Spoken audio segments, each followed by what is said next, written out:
Bosok, welcome back to sa ating channel, no. So to this video is about a forklift that is struggling to start. So we will trouble and check this out because there is a problem.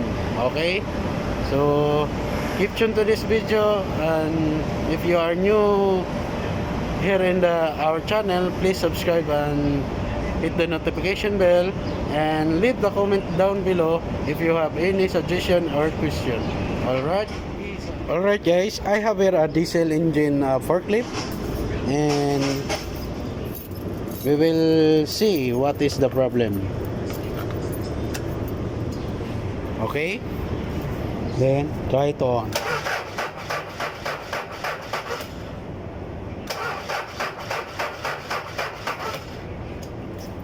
Alright, the problem is no start. Okay, so we will see what are the we need to check, and we will see what are the symptoms. This is electrical problem or only mechanical problem, or else there is a deepest problem for this. But for now, step by step process, I will show you how we will trouble this unit.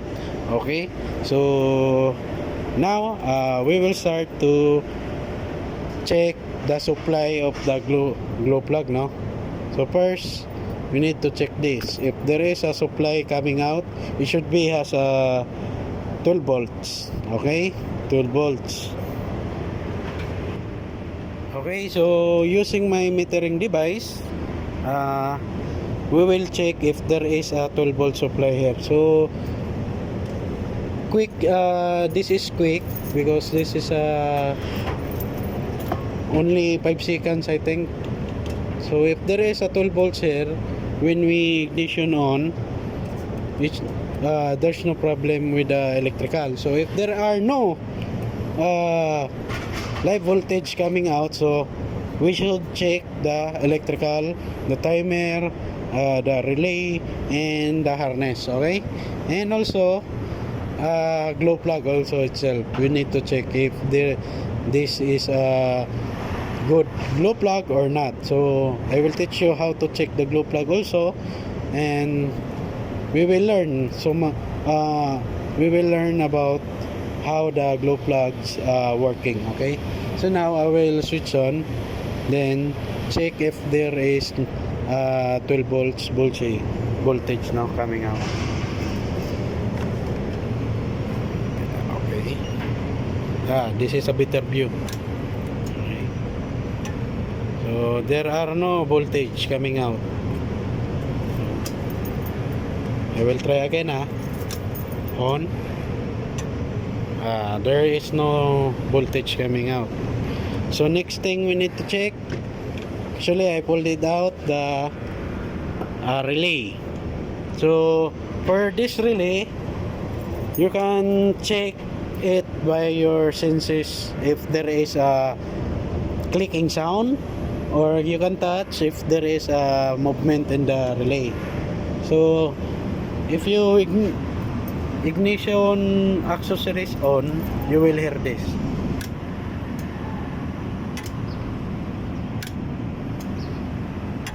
Okay, so this is fast.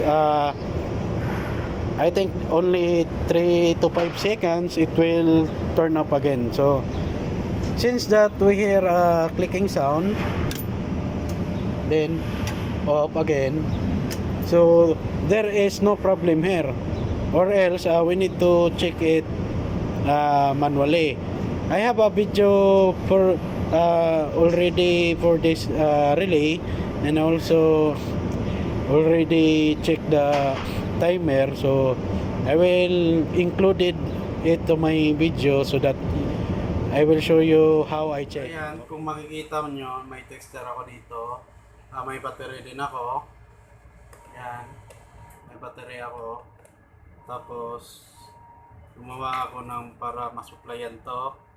Tapos itong ano ko, ginawa kong pang supply, meron po yan micro switch para on and off lang ako.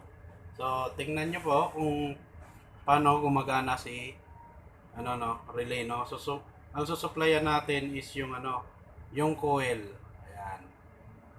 Kita nyo, yung coil lang susuplayan yan. Tapos positive negative ka dito para may tulak nyo to. Masi-switch kung ayan, papakita ko sa inyo kung paano yan gumagalaw. Ayan, switch ko lang to. Di ba? Focus lang natin, no? Kung paano ba gumagana ang relay. Ayan. So, ang trabaho ng relay, guys, ay siya. Yan yung switching. Ayan. Switch lang ang trabaho ng relay. At the same time, para din yan sa mga high ampere na mga wire o mga malalaking live na na minsanan lang kasi malaki yung amperahe na i-consume. Kaya nito, kaya nagkaroon ng relay just in case na mag-over voltage o magkaroon ng problema is protector ang relay. Ayan, no? So ito, mabibingkong to. Pag switch niya, nakaganyan. Tapos biglang nagkaroon ng short. Itong bimetal na to, mabibingkong to. Ma-open yan. Doon na masasira yung relay. Kaya ganito ang pag-check ng relay kung paano natin matingnan kung ano ang galaw niya sa loob. So nakita nyo na gumalaw siya. So ang gagawin ko na lang, i-continuity check natin kung nakalusot ba, no? Kung may continuity check ba dito at saka dito. Kasi ito talaga yung pinaka main line, pinuto lang, guys.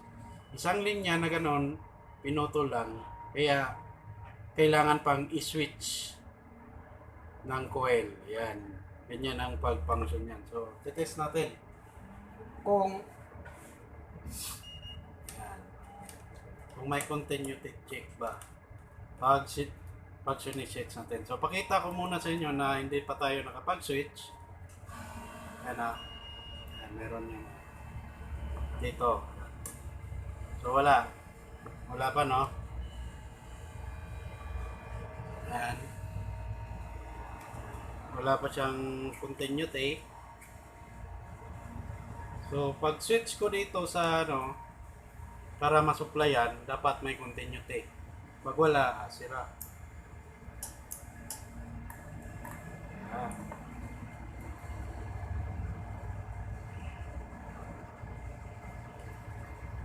Hindi masyadong guys, no?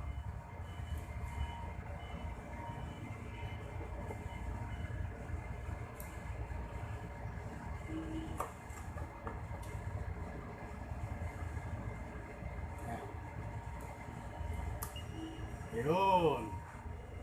Kita naman pag switch ko. Ayan. May continuity po siya. So, ibig sabihin, nag-lose contact lang yung relay natin. Kakabit natin to. Tapos niliya lang natin to.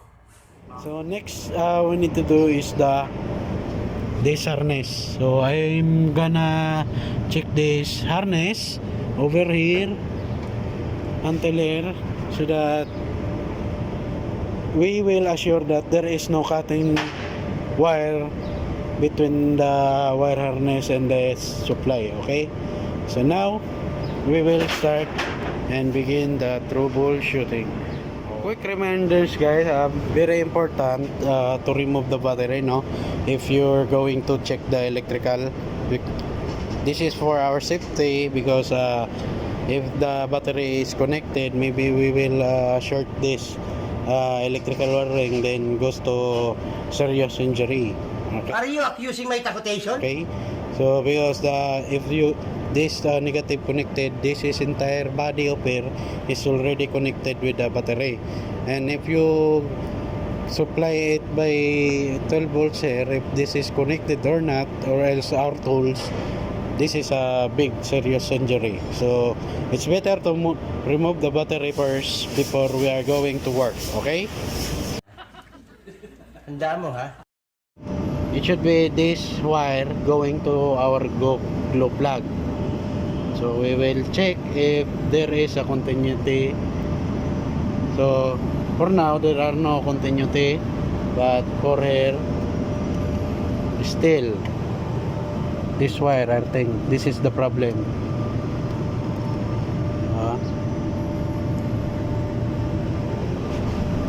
No continuity. So it means this wire coming to this glow plug is cut. Okay. Alright guys, actually I figure out that this live wire here is already shorted to the ground. That's why there is a problem. And if I put my prod in the body ground, this live wire has a continuity. So it should be not has a continuity because this is for positive line. Okay, and this one here I cut, this is goes to our glow plug. So what I just do is I make my wiring with a high resistance wire for our glow plug, and this one should be connected to the positive. And see, I will show you first why I come up to to replace, because this is the problem. Okay, I'll put this is the problem guys. Look, there is a continuity between negative and our positive line. So this is maybe there is a melted wire there, and or else incorrect tapping. So that's why I come up to I make my own, so that I will not make many job there. So I will make my own wiring so that it is easy for me to access, no? So there is not a lot of jobs anymore. So look, this is not good because there is a continuity check with a body ground or a negative. So it should be only positive coming here. So that's why this one, if I connect this, then the relay will switch, then this glow plug will hit. After 5 seconds it will cut the supply here by using our timer. So it is safe to use guys, so there is no worry if you will do this. And if you know the principle, I think you will learn how it's work, and yeah, we'll really justify the problem and we'll really solve. Okay, so now I will fix this all so that we will start the engine. Okay. Galing ha?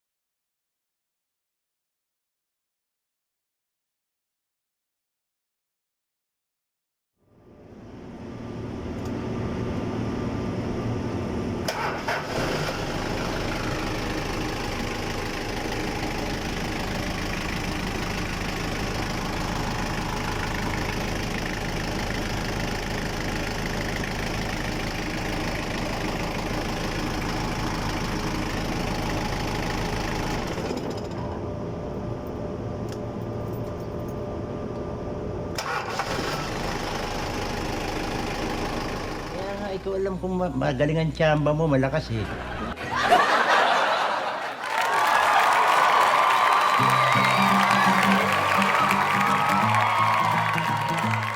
So dito na po nagtatapos yung topic natin, at salamat at tinapos mo tong panoorin.